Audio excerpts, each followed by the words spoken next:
সবাইকে মনে করিয়ে দেব,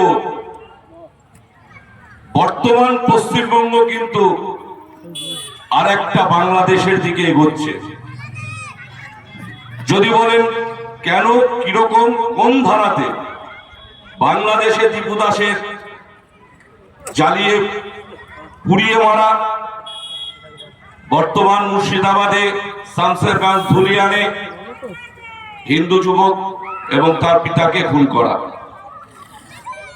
কয়েকদিন আগে দেখলাম দক্ষিণ কলকাতার খুব কাছে কালী মন্দির থেকে মা কালীর মুন্ডুচ্ছেদ এবং মা কালী, আমাদের যে দেবী আরাধ্যা দেবী মা কালীকে প্রিজন ভ্যানে করে পুলিশ নিয়ে যাচ্ছে। তো প্রিজন ভ্যানে কারা ওঠে?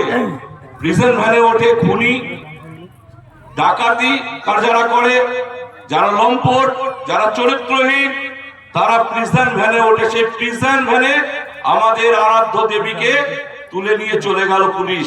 এই মমতার পুলিশ, এই বাংলার পুলিশ। কোন জায়গায় দাঁড়িয়েছি? আমার বাড়ি আপনার বাড়ির কাছ থেকে খুব কাছে, 1 থেকে 1.5 কিলোমিটার নয় 2 কিলোমিটার বারনিয়াতে। আমরাও আগামী দিনে কোন সন্ধিক্ষণে আছি ভাববার কিন্তু দিন এসে গিয়েছে, ভাববার দিন এসে গিয়েছে। ভাবুন। আর আমি জানি, দীর্ঘদিন ধরেই আমি জানি, শম্ভুনগরের মাটি বিজেপির শক্ত ঘাঁটি। বাকি যে কয়েকটা এদিক ওদিক ছড়িয়ে ছিটিয়ে আছে, তাদেরকেও, তারা আমাদের ভাতৃপ্রতিম, আত্মীয়, বন্ধু, তাদেরকেও আমাদের বুঝিয়ে আমাদের কাছে নিয়ে আসতে হবে। একটি ভোটও 2026-এ যদি বিজেপির বাইরে যায়, তাহলে জানবেন আমাদের আগামী দিনের অস্তিত্ব ধর্ম